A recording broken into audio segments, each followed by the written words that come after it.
India's push for the clean energy and electric mobility has witnessed remarkable momentum over the past few years.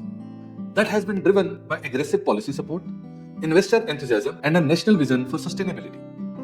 Startups have jumped into the ride this wave, building solar parks, launching EVs, and scaling green infrastructure. But what happens when rapid expansion, backed by the bold ambition, is not matched by sound financial discipline and prudent governance? The story of the Gensol Engineering offers an answer to all these questions. Hi, I'm Akhil Ahuja.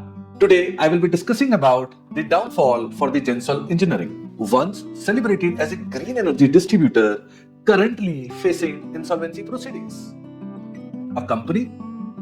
A listed company which has a peak valuation of more than 3,000 crores just 18 months back, is surviving for a revival in the insolvency process, and the lenders are looking to minimize their haircut.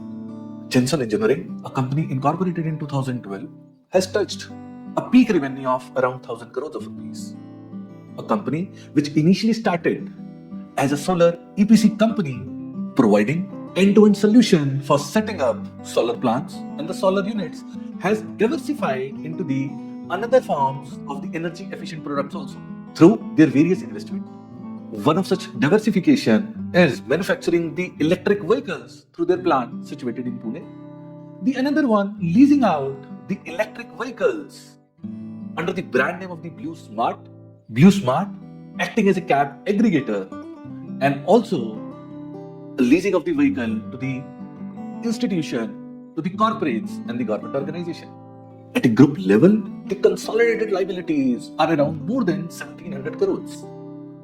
With IREDA is one of the significant lenders who have financed the money, considering objective of the company to being into the energy efficient products. Couple of months back, the situation got worsened, wherein a lot of allegations were being levied on the corporate governance, misutilization of the funds, very comments which are in the red flag categories by the SEBI.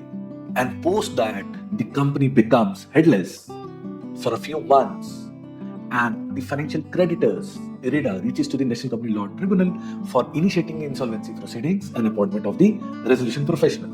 As of today, the company is facing the insolvency proceedings.